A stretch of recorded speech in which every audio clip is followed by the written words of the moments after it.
Hey everybody, in this video I'm going to take you through a complete recraft process for our 2025 Western Boot Competition for the Shoe Service Institute of America. We have to repair one boot and leave the other one in its current condition. You will see the process all the way through, and I actually changed what I was going to do 2 different times. After the repair, you can follow us along on our trip to the convention at Caesars Palace in Las Vegas, Nevada.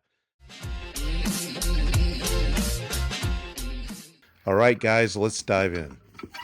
So the Western Boot Competition has always been a really cool competition to enter. Now, they haven't had this particular contest in over 20 years. It's a half sole and heel, and we have to restore it back to its original factory condition. So the judges are going to look at the color, the height of the heel, the width, everything has to be back to the original specs, and they're going to grade it on a score sheet. So you get to read anything you did wrong.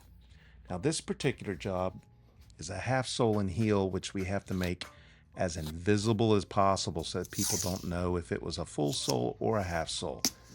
So the less you can see that splice, the higher points you're going to score. And I did make a couple of mistakes on this boot. I will point it out as we go along.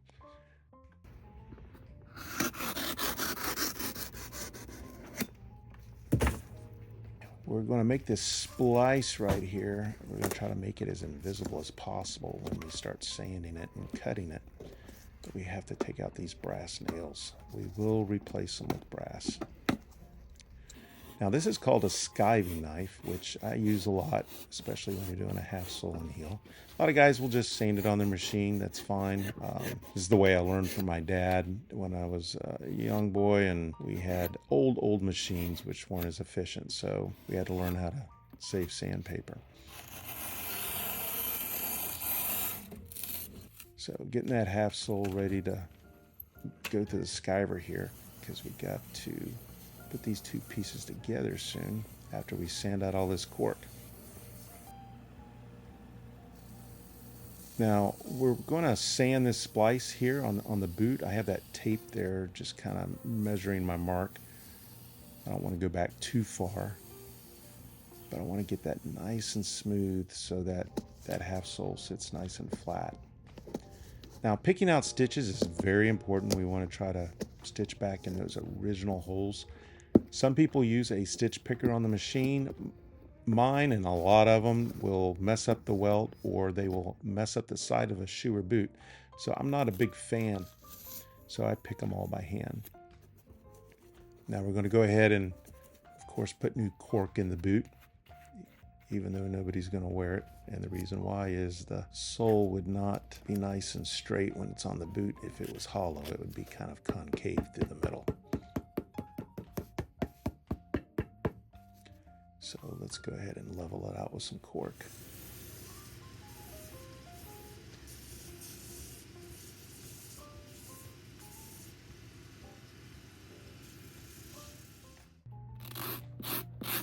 Now this is a scratcher we use. It's going to make the bond better. We do the back of the half sole and the boot. And once that glue dries, it just does a much nicer job. Now we cased this particular sole. We glued it, let it dry, and then we put it in water for a few hours, put it in this plastic bag overnight, and then it's real pliable.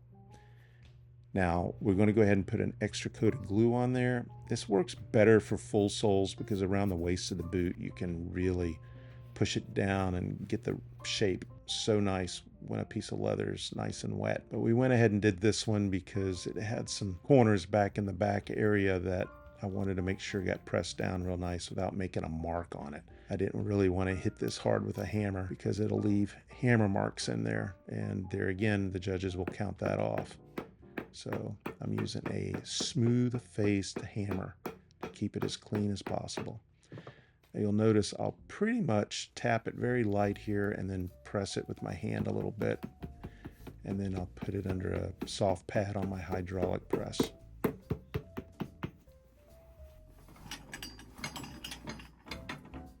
Now so far so good on this one, but I'll show you one of my mistakes coming up. And you'll think it's little, but when you're talking 2 or 3 points on the contest, it could be win or lose when it comes to just a few points, because these guys that enter are very good.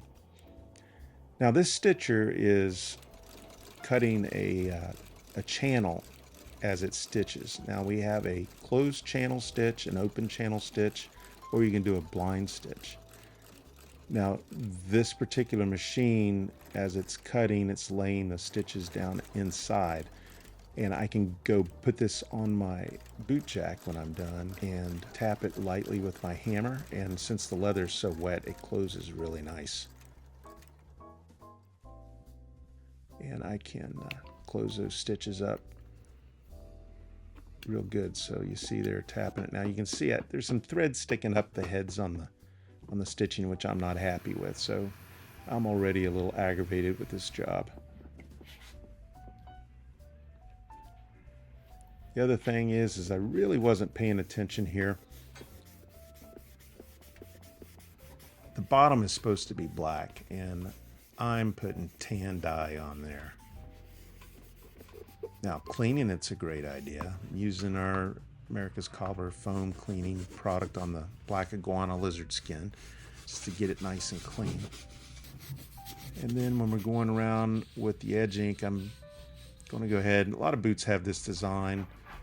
I'm going around it, and then I'm like, oh, wait a minute, this boot was supposed to be black on the bottom. And I wasn't happy with the stitches anyway. Now, I redid this boot like twice. I even threw it in the garbage. I was just going to give up on it because I had a heart attack back on September 3rd, and I just didn't know if I was going to have the energy to do this boot. So I decided I've got to push myself through this and get this done. I think that'll be a starting point of recovering. And heck, I want to do the best I can in this contest. So anyway, we put a different sole on this. I actually took it back apart, put another one on there. And I am making the bottom black like it was originally.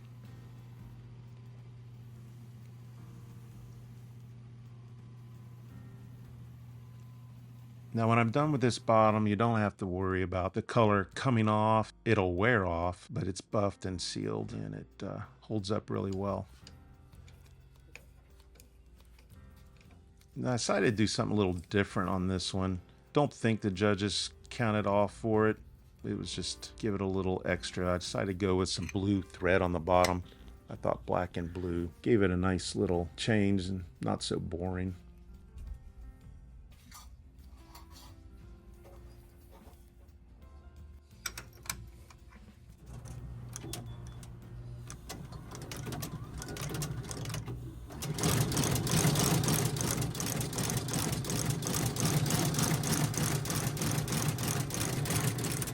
The blue kind of pops a little bit there. Now this is an open channel. This is my other machine. I decided to do an open channel to show off the stitching, and the stitching came out much better on this one than it did the first time.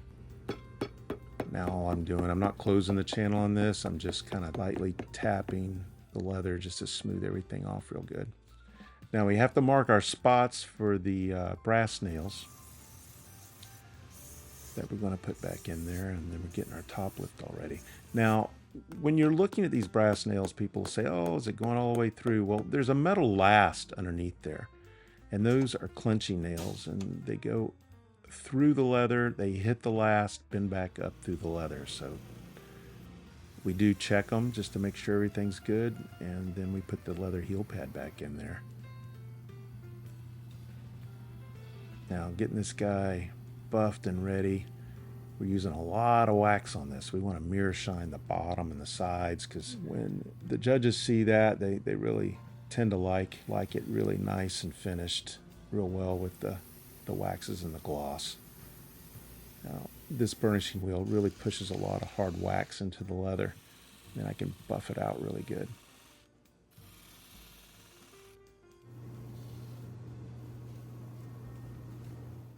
Now I'm using our America's Cobbler Luster Cream on this. It's black, and it really covers well, especially on lizard skin and anything black. And all you have to do is let it dry and buff it, and it does a fantastic job. Now, this is a little bit of reptile conditioner I'm putting on. Boot Black made that, and then we're using some of our America's Cobbler paste wax just to mirror shine this bottom up a little bit more. Because when they look at the bottoms and they score you on general appearance, when they see that high gloss shine, they usually score you really well. So we want to get that as nice as possible. We want them to be able to see their teeth in it. So anyway, here we are, all finished. Now we're going to get ready to go to Vegas. So why don't you guys jump on the plane and go along with us. Our flight took off first thing Thursday morning. We had a 4-hour flight from Tampa into Las Vegas. It was 7 a.m. when our flight took off, so we made sure to get all of our flight attendants some Starbucks gift cards as a thank you for getting us there so early. The flight was great. We landed in Las Vegas around 8 a.m. and we headed straight for Caesar's Palace.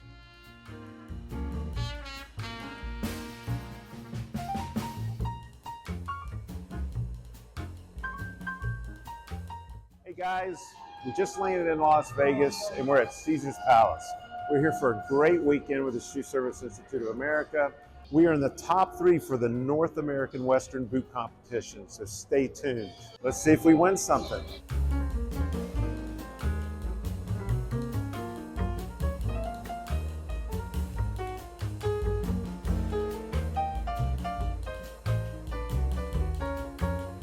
The next awards tonight are for SSIA's Western Boot Contest.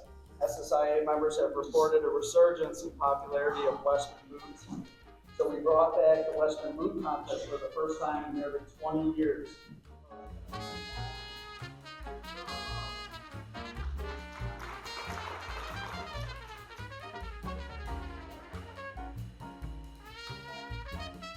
Our 2025 Western Boot Cup goes to Thank you. Thank you.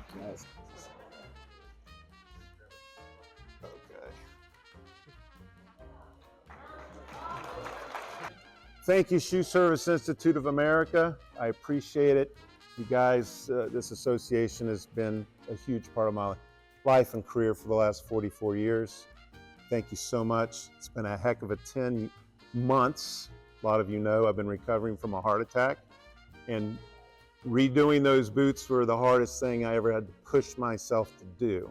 I put them in the garbage probably twice, picked them out, threw them back on top of the shelf, and said, you know, I got to start recovering from this heart attack, and I'm going to start by putting these boots in the contest, and it paid off. So thanks, everybody.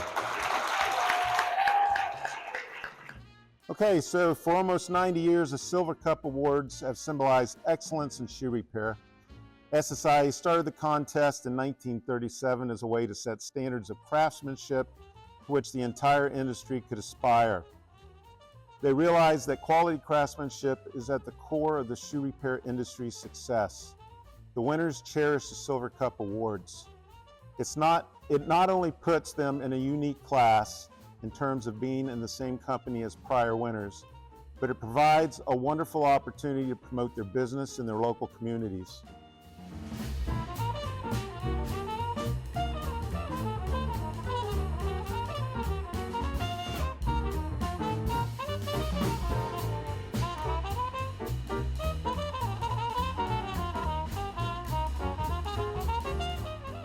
The top award in our contest, the award that has symbolized excellence in shoe repair craftsmanship for 88 years, is the Robert DiRinaldo Grand Silver Cup. It is my pleasure to present the 2025 Robert DiRinaldo Grand Silver Cup to Luke George,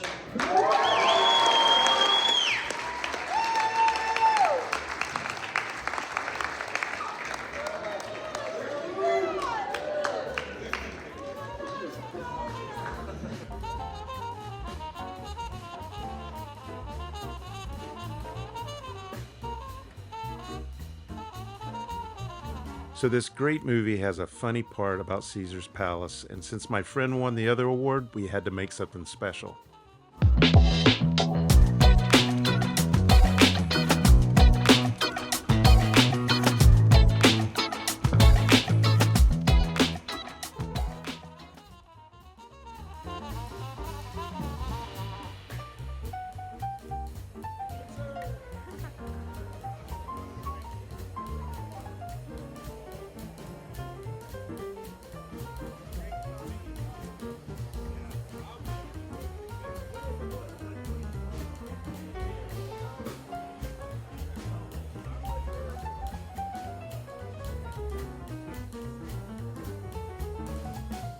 Last night was great and the day was full of excitement. Now we're heading into day 2. We're going to check out all the different exhibitors and learn about all the new products.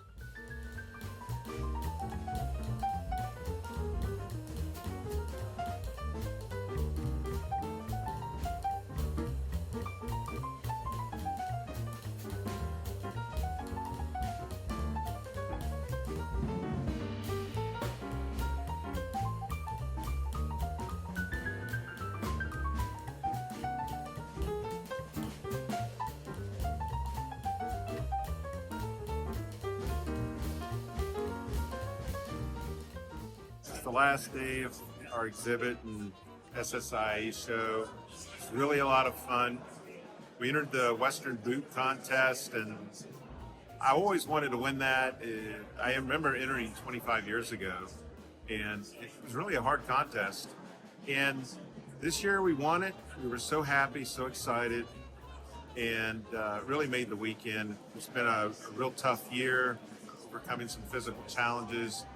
And that really helped put the icing on the cake as far as recovering from a heart attack and starting to feel better, and then winning a top prize like that. It's been wonderful. I always enjoy seeing my friends here at the show. It's so important for us as a group to meet, because these trade shows, we not only see new products, but we see all of our friends that we've been interacting with for decades. So the last day, it's always a little sad. Caesar's Palace was a lot of fun. But next year, you can rejoin us, because next year we're going to be at New Orleans for the 119th Shoe Service Institute convention. And we're going to have a blast there too. New Orleans is always fun. See you guys next year.